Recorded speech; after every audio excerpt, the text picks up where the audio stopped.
বাংলাদেশের নির্বাচনমুখী যে রাজনীতি, সেই রাজনীতিতে সবথেকে বড় চমকটাই বোধহয় এটা হতে চলেছে। এই দুই জাতীয় পার্টির কিংবা জাতীয় পার্টির অংশবিশেষের নেতৃত্বে অন্তত 16টি দলের একটা জোট হতে চলেছে, যদি পর্দার অন্তরালে তাদের আওয়ামী লীগের সঙ্গে একটা কমিউনিকেশন তৈরি হয়। এবং জাতীয় পার্টি টেস্টের পরে দেখবেন যে অকস্মাৎ কিন্তু আওয়ামী লীগেরও বিষয়টি সামনে চলে আসবে। যারা 15 বছর আওয়ামী লীগের সাথে থাকলো, সেই জাতীয় পার্টি বীর সবই দর্পে তারা আত্মপ্রকাশ করতে যাচ্ছে এই ইলেকশনে, যেটি সবাই বলছে এটি আওয়ামী লীগকে আনবার আগে একটি ড্রাই রান। অর্থাৎ জাতীয় পার্টি আগামীর নির্বাচনে অংশগ্রহণ করতে পারলে সেটা কিছু কিছু দলের জন্য পৌষ মাস হবে, আর কিছু দলের জন্য সেটা সর্বনাশ হয়ে দাঁড়াবে। সেটা নিয়ে দর্শক শ্রোতা আলোচনা করবো যে জাতীয় পার্টি নির্বাচনে অংশগ্রহণ করলে সেটা কার জন্য পৌষ মাস হবে আর কার জন্য। আসসালামু আলাইকুম প্রিয় দর্শক, নতুন একটি নিউজে আপনাদেরকে স্বাগতম। দর্শক, আজকে আপনাদের মাঝে হাজির হয়েছি এমন একটি গুরুত্বপূর্ণ ভিডিও নিয়ে, যে ভিডিওটি দেখলে রীতিমতো অবাক হবেন। চাঞ্চল্যকর অবস্থা সৃষ্টি হয়েছে, নেট দুনিয়ায় তুলপার, সামাজিক যোগাযোগ মাধ্যমে ভাইরাল। আসুন কথা না বাড়িয়ে দেখে আসি সেই সম্পূর্ণ ভিডিওটি। তাই 1 সেকেন্ডও না টেনে পুরো ভিডিওটি দেখবেন। চ্যানেলে নতুন হলে সাবস্ক্রাইব করে রাখবেন পরবর্তী আপডেট পাওয়ার জন্য।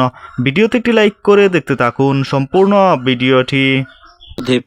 জাতীয় পার্টির হয়ে অংশ নিতে যাচ্ছেন তারা সবাই 15 বছর আওয়ামী লীগের আমলে কেউ কেউ মন্ত্রীও ছিলেন এবং সেই জোটের হয়ে আওয়ামী লীগকে সহায়তা করেছেন। সো গত প্রায় এক সপ্তাহ ধরে যখন জাতীয় পার্টির এই জোটের কথা বলা হচ্ছে, মাঠে কিন্তু জাতীয় পার্টিকে নিয়ে সেই আলোচনা নেই যে এরা দোসর বা দোসরের দোসর, অর্থাৎ এরাই কিন্তু আবার এই নির্বাচনে অংশগ্রহণ করতে চাচ্ছে। অর্থাৎ গত 15 বছর যারা আওয়ামী লীগের বিভিন্ন কর্মকাণ্ডে যারা সহায়তা করেছে, তারা যখন প্রকাশ্যে একটি জোট গঠনের সিদ্ধান্ত নিয়ে আসছে, তার মানে সরকার বা যারা চাচ্ছে যে সব দলের অংশগ্রহণের নির্বাচন তারা একটি টেস্ট হিসেবে দেখতে চায়, যেটির কারণে বলা হচ্ছে যে পার্টি টেস্টের পরে দেখবেন যে অকস্মাৎ কিন্তু আওয়ামী লীগেরও বিষয়টি সামনে চলে আসবে। কেননা এটিতে কেমন রিপারকেশন হয়, কেমন ফিডব্যাক হয়, সেটির দিকে কিন্তু সবাই দেখতে চাইছে। যে জাতীয় পার্টিকে যারা 15 বছর সব ধরনের সহায়তা করে আসলো আওয়ামী লীগকে, তারা যদি নির্বাচনে অংশ নিতে পারে, তাহলে আওয়ামী লীগ নয় কেন, তখন একটি লিগ্যাল ব্যাকগ্রাউন্ড তৈরি হবে। অর্থাৎ দোসর যদি থাকতে পারে তাদের কথা মতো, তাহলে আওয়ামী লীগ আসবে না কেন? এটি কিন্তু একটি বড় প্রশ্নবোধক বিষয় হয়ে আসছে, যেটি কিন্তু দেখুন মানুষের যেটা বলা হচ্ছিল অ্যাটেনশন একদিকে থাকবে, এবং আওয়ামী লীগ কিন্তু বারবারই বলে আসছিল যে বিজয় দিবসে তারা ফিরবে। এবং আমরা বারবার বলছিলাম নিশ্চয়ই আওয়ামী লীগের সভানেত্রী শেখ হাসিনার কাছে এমন কোনো নিশ্চিত তথ্য আছে যার মাধ্যমে তিনি বারবার বলছিলেন যে তিনি এই ইসে আসতে চান, তিনি এই ইয়াতে তিনি অংশ নেবেন। ডিসেম্বরে যে আসবে সেখানে তার দল এর রাজনৈতিক নিষেধাজ্ঞা উঠে যাবে এবং তার দল এই নির্বাচনে অংশ নেবে। যেটি বলা হচ্ছে যে এটি হচ্ছে এক ধরনের অ্যাসিড টেস্ট এই অর্থে যে যখন দেখা যাবে যে মঞ্চে আওয়ামী লীগের সমস্ত সুবিধাভোগী এমপি মন্ত্রী তারা যখন নির্বাচনী জোট গঠন করতে যাচ্ছে, তারা আত্মপ্রকাশ করতে যাচ্ছে, সেখানে কিন্তু চেয়ারম্যান হিসেবে রয়েছেন আনোয়ার হোসেন মঞ্জু, যিনি আওয়ামী লীগের আমলে আমরা জানি যে সড়ক মন্ত্রী ছিলেন, এবং এছাড়াও কিন্তু আমরা জানি যে তিনি আওয়ামী লীগের আমলে এমপি নির্বাচন করেছেন, তারা হয়েছেন। অর্থাৎ এই বিষয়টি দেখা যাচ্ছে। ব্যারিস্টার আনিসুল ইসলাম মাহমুদ তো দেখাই গেছে যে এরশাদকে নাকানি চুবানি খাইয়ে প্রতিবারই কিভাবে হাসিনার সাথে থাকা যায় সেটিকে নিয়ে ব্যারিস্টার আনিসুল ইসলাম মাহমুদ লড়াই করেছেন। মুজিবুল্লাহ চুন্নু তাই, অর্থাৎ জিএম কাদেরকে প্রায় এক ঘরে করে দিয়ে তারা কিভাবে শেখ হাসিনাকে সাথে নিয়ে নির্বাচন করা যায় সেদিকটা করছে। যখন জাতীয় পার্টির এরকম মানে প্রকাশ্যে ঘোরাফেরা এবং তাদেরকে নিয়ে এই নির্বাচন, তখন কিন্তু দেখা যাচ্ছে যে আপনারা লক্ষ্য করে দেখবেন যে অন্য কেউই কিন্তু টু শব্দ করছে না। যাদের টু শব্দ করার কথা এনসিপি, তারা এখন প্রায় মাঠে ঘাটে মার খাচ্ছে। শব্দটি এই জন্যই বলা হচ্ছে মাঠে ঘাটে মার খাচ্ছে। আপনারা দেখবেন যে এনসিপির নেতাদের গতকালকে এবি পার্টির সেক্রেটারি ব্যারিস্টার ফুয়াদ, তিনি বরিশালে কি নাজেহাল হয়েছেন, তাকে রীতিমতো তিনি হেনস্থার শিকার হয়েছেন, তাকে ভুয়া বলে এলাকা থেকে, তারই নিজ এলাকা থেকে মানুষ তাকে বের করে দিয়েছে। এবং আমরা জানি যে ঠিক একই অবস্থা সমস্ত এনসিপি যারা নেতাকর্মী আছেন, তারা কিন্তু এলাকায় এক ধরনের নিগ্রহের শিকার হচ্ছেন, এবং তারা যেখানে যাচ্ছেন সেখানেই কিন্তু পাল্টা মবের তারা শিকার হচ্ছেন, পাল্টা হেনস্থার তারা শিকার হচ্ছেন। সেই যে আগের মতো এই তোরা কই রাজু তাই, সেইটি আর নেই। মানুষ এখন পাল্টা তাদেরকে প্রতিহত করছে, এবং এমন এক সময় করছে যখন নির্বাচন দোরগোড়ায়। অনেকে বলছেন যে যাদের উপর ভর করে এই সরকার নির্বাচনে জয়ী হয়েছেন, তাদেরকে ভুলে যেতে বসেছেন ডক্টর মোহাম্মদ ইউনূস, তাদেরকে অপান্তেয় করে তুলেছেন। আজকে এনসিপি জোট করে নাম সর্বস্ব দুটি দলের সাথে, যাদের কোনো ইয়া নেই। একটা হচ্ছে জামাতের বি টিম, যেটিকে বলা হয় এবি পার্টি, আরেকটি তো কি নামগন্ধ, মানে মানুষ শুনেছে কিনা তাও জানে না। যাই হোক, এদেরকে নিয়ে এনসিপি খড়কুটো ধরে আঁকড়ে দেখতে চায়। এবং দেখুন আজকে হাসনাত আবদুল্লাহ বলছেন যে দরকার হলে তিনি স্বতন্ত্র লড়বেন, মানে এমন এক অবস্থায় চলে আসছে।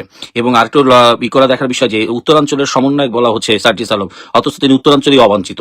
তো এনসিপি যখন মাঠে ঘাটে সব জায়গায় মোটামুটি অবাঞ্ছিত, তারপরে নিগৃহীত, শারীরিকভাবে লাঞ্ছিত হচ্ছে, ঠিক একই সময় যারা 15 বছর আওয়ামী লীগের সাথে থাকলো, সেই জাতীয় পার্টি বীর সবই দর্পে তারা আত্মপ্রকাশ করতে যাচ্ছে এই ইলেকশনে, যেটি সবাই বলছে এটি আওয়ামী লীগকে আনবার আগে একটি ড্রাই রান, অর্থাৎ জাতীয় পার্টিকে আসার খবরে রিপার্কেশন কেমন হয়, মানুষ কিভাবে নেয়, সেটির উপর ভিত্তি করে এখানে আসবে। আপনারা জানেন যে আজও বেগম খালেদা জিয়ার যে শারীরিক অবস্থান কিন্তু আপডেট আমরা আনুষ্ঠানিকভাবে জানিনি, অর্থাৎ তিনি কেমন আছেন কিভাবে আছেন সেই বিষয়টি কিন্তু এখনো প্রকাশ্যে আসছে না। সো একদিকে বেগম খালেদা জিয়ার শারীরিক ইস্যুটাকে জিয়ে রাখা হচ্ছে, অন্যদিকে জাতীয় পার্টির ব্যারিস্টার আনিসুল ইসলাম মাহমুদের নেতৃত্বে যেই দলটি তারা রয়েছে, অর্থাৎ বলা যেতে পারে যে এইটির একটা বলতে হবে যে ইউটার্ন, যেটি বলা হচ্ছিল যে ডিসেম্বর মাসে যে কোনো সময় এই ঘটনাগুলো ঘটবে। এরা যখন জাতীয় পার্টিকে নিয়ে আসবে তখন অবশ্যই লিগ্যাল পয়েন্ট অফ ভিউ আসবে যে দোসরদের যদি তাদের আওয়ামী লীগ যদি দোসর হয়ে থাকে তাহলে জাতীয় পার্টি কি, তারা যদি রাজনীতি করবার নির্বাচন করবার যদি পায় তাহলে কেন আওয়ামী লীগ নয়।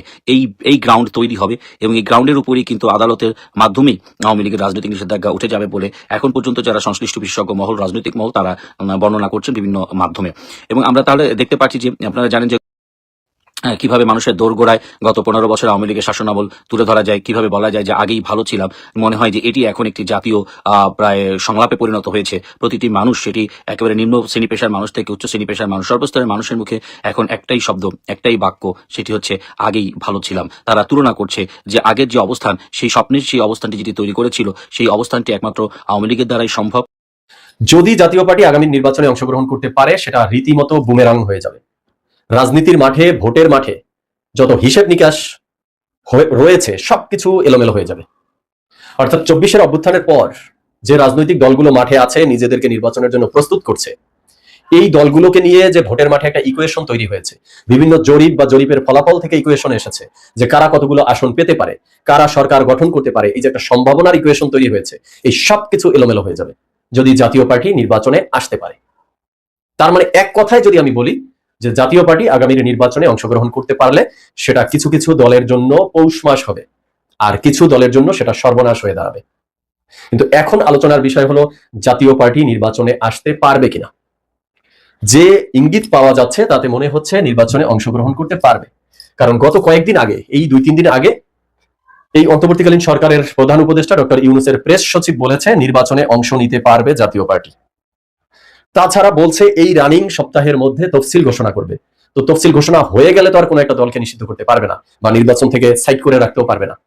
আর এই যে 1 সপ্তাহ বাকি আছে তফসিলের, এই 1 সপ্তাহের মধ্যে জাতীয় পার্টিকে নিষিদ্ধের দাবি নিয়ে আবার মাঠে কিছু হবে পূর্বের ন্যায়, এমন পরিবেশও তো মনে হচ্ছে না পরিবেশ পরিস্থিতি, রাজনৈতিক অবস্থা দেখে। তার মানে বলতে হয় যে জাতীয় পার্টির নিষিদ্ধের দাবি নিয়ে যে বিভিন্ন সময়ে মিছিল, মিটিং, মারামারি, পিটাপিটি হলো, সেক্ষেত্রে মাঝখান থেকে গণ অধিকার পরিষদের নুরুল হক নূর আহত হলো ফাও।